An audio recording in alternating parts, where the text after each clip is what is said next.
नमस्कार दोस्तों, target with PS Parihar channel में आपका स्वागत है। सुबह की इस वीडियो में ऐसी सूचनाएं होती हैं जो विभिन्न समाचार पत्रों पर छाई हुई होती हैं और विद्यार्थियों के लिए आवश्यक होती हैं। दोस्तों, बहुत सारे विद्यार्थी, कल जब मैंने कहा था कि चैनल बंद हो जाएगा तो बहुत ज़्यादा विद्यार्थियों ने पूछा कि सर क्या आपको कोरोना हो गया है। तो कोरोना मुझे नहीं हुआ है, मैं पूरी तरीके से स्वस्थ हूँ।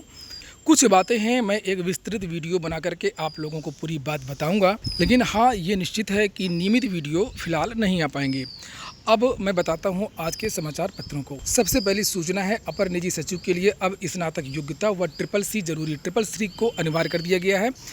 लिखा, प्रदेश सरकार ने लोक सेवा आयोग व सचिवालय के अपर निजी सचिव पद की शैक्षिक अर्हता में अंतर समाप्त करने का फैसला किया है।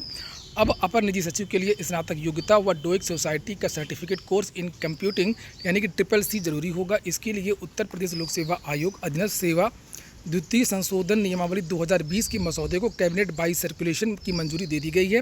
वर्तमान में अपर निजी सचिव पद की शैक्षिक अर्हता इंटरमीडिएट के समकक्ष है। अब इसे स्नातक कर दिया गया है। और इसी तरह हिंदी आशु लिपि में न्यूनतम 80 शब्द प्रति मिनट व हिंदी टंकण में न्यूनतम 30 शब्द। तो टाइपिंग तो इसमें पहले भी थी और शॉर्ट काफ़ी अच्छी पोस्ट मानी जाती है ये। इसमें टाइपिंग तो मांगता ही है और साथ में आपको शॉर्ट हैंड ज़रूर आना चाहिए। काफ़ी दिनों से ये भर्ती नहीं आई है, 2010 में आई थी, 12 में आई थी और अब एक नई भर्ती आने की चर्चा है। अगली सूचना है खंड शिक्षा अधिकारी परीक्षा की।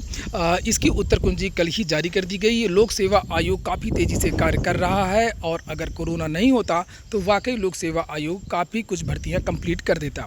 लिखा है कि उत्तर प्रदेश लोक सेवा आयोग ने मंगलवार को खंड शिक्षा अधिकारी 2019 की प्रारंभिक परीक्षा की उत्तर कुंजी जारी कर दी है। हालांकि इसमें कोई भी संशोधन नहीं किया गया है। आयोग ने अभ्यर्थियों से 25 अगस्त तक उत्तर कुंजी पर आपत्तियां मांगी हैं और बहुत सारे विद्यार्थी पूछ रहे थे कि सर इसकी जो कट ऑफ है वो कितनी जाएगी। कट ऑफ के बारे में विश्लेषण चल रहा है। अभी एग्जैक्ट इतनी जल्दी नहीं बताया जा सकता है जल्दबाजी में, इसलिए मैं ये नहीं बताऊँगा। अभी 1 या 2 दिन में मैं ज़रूर बताऊँगा कि इसकी जो संभावित कट ऑफ है वो कितनी जा सकती है। लेकिन ये तय है कि इसकी जो कट ऑफ है वो काफ़ी कम जाने वाली है। पेपर का स्तर काफ़ी अच्छा था, यानी अच्छा का मतलब काफ़ी उसको कठिन कहा जा सकता है। और जिस तरीके से उत्तर कुंजी जारी की गई है उस तरीके से ये कहा जा सकता है कि जो आपका परिणाम है प्रारंभिक परीक्षा का वो भी बहुत जल्द आएगा। अगली सूचना है ITI की। लिखा है, ITI में मेरिट के आधार पर होगा दाखिला। राजकीय औद्योगिक प्रशिक्षण संस्थान में नए शैक्षिक सत्र में मेरिट के आधार पर दाखिला होगा। अलग अलग ट्रेड में प्रवेश के लिए छात्र छात्राएं 23 अगस्त तक ऑनलाइन आवेदन कर सकते हैं। ITI नैनी के प्रचार, तो जिन विद्यार्थियों को ITI करना है वो इसके लिए आवेदन कर सकते हैं। 5 सरकारी कॉलेज और 194 प्राइवेट कॉलेजों में आवेदन की प्रक्रिया शुरू हो गई है। लास्ट डेट याद रखिएगा 23 अगस्त। अगली सूचना है, माध्यमिक स्कूलों के लिए 50% योग्य शिक्षक भी नहीं मिले। अब बात हो रही है LT ग्रेड शिक्षक भर्ती की। लिखा, प्रदेश के माध्यमिक स्कूलों में सहायक अध्यापक भर्ती के लिए उत्तर प्रदेश लोक सेवा आयोग को योग्य अभ्यर्थी भी नहीं मिल रहे हैं। आयोग की वर्ष 2018 में निकाली गई 10,768 पदों की भर्तियों में से अब तक 7,480 पदों पर चयन प्रक्रिया पूरी हुई। इसके लिए मात्र 3,457 अभ्यर्थी ही योग्य मिले हैं, यानी आधे पद खाली रह गए हैं। और ख़ास तौर से जो टेक्निकल विषय थे यानी कि साइंस के विषय थे, उन विषयों में ज़्यादा अध्यापकों की कमी देखने को मिली है। लिखा है, कंप्यूटर शिक्षक के लिए 1673 पदों के लिए सिर्फ 7 अभ्यर्थियों का चयन। गणित व विज्ञान में भी नहीं मिले योग्य अभ्यर्थी। इसी के साथ में बहुत ज़्यादा चर्चा है आजकल माध्यमिक शिक्षा सेवा चयन बोर्ड की नई भर्ती के लिए, और कहा गया है कि अगले महीने यानी कि सितंबर के फर्स्ट वीक में इस नई भर्ती का विज्ञापन जो है आ सकता है TGT PGT की नई भर्ती के लिए। इसके बाद में एक और फरमान की जानकारी दी गई है। लिखा, मध्य प्रदेश में स्थानीय युवाओं को ही सरकारी नौकरी। शिवराज, मध्य प्रदेश के CM शिवराज सिंह चौहान ने कहा कि राज्य में सरकारी नौकरी केवल स्थानीय युवाओं को ही मिलेगी।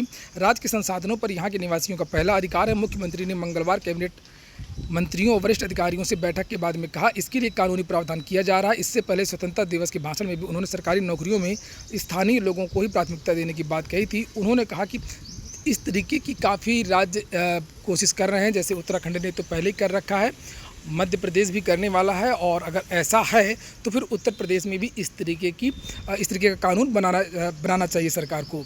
प्रत्यक्ष रूप से तो ये नहीं रोका जा सकता क्योंकि भारतीय संविधान में ऐसा नहीं है, एकल नागरिकता है, कोई भी विद्यार्थी कहीं भी रोजगार के लिए आवेदन कर सकता है। लेकिन टेक्निकल रूप से राज्य सरकारें ऐसा करती हैं, इस तरीके के प्रावधान कर देती हैं, या रजिस्ट्रेशन की संख्या को लेकर के, या जो स्थानीय करंट अफेयर्स इत्यादि होता है, स्थानीय जनरल नॉलेज होता है, इस तरीके के सिलेबस कर देते हैं जिससे लोकल के जो युवा होते हैं उन्हीं का चयन होता है। तो इसी तरीके से उत्तर प्रदेश में भी फिर किया जाना चाहिए। अगली सूचना दरोगा भर्ती की। लिखा यूपी पुलिस में दरोगा के 9,534 पदों पर होगी सीधी भर्ती। इसके बारे में मैंने पहले ही आप लोगों को बता दिया था लगभग एक सप्ताह पहले कि उत्तर प्रदेश में जो दरोगा के जो पद हैं वो बढ़ गए हैं। पहले 6,000 पदों पर भर्ती होनी थी और अब होगी 9,534। उसके बाद में मिनिस्ट्रियल जो पद हैं उसके लिए अलग से लगभग 3,000 पदों पर भर्ती होनी है। इसी के साथ में लिखा है उत्तर प्रदेश पुलिस का बेड़ा और मजबूत किया जा रहा है। दिसंबर से जनवरी के बीच में दरोगा के 9,534 पदों पर सीधी भर्ती की तैयारी है। पहले 6,130 पदों पर भर्ती होनी थी। इनमें सिविल पुलिस के सब इंस्पेक्टर के 5,623, पीएससी की प्लाटून कमांडर, ये पूरा विवरण दिया हुआ है कौन कौन से जो पद हैं जिन पर भर्ती होनी है। तो ठीक है दोस्तों, ये हो गया आज का वीडियो। और वीडियो अगर आपको काम की हो तो लाइक अवश्य कर दिया करें और थोड़ा सा वेट कर लें, कुछ दिनों की बात है और आपको नियमित वीडियो भी देखने को मिलेंगे। बहुत बहुत धन्यवाद।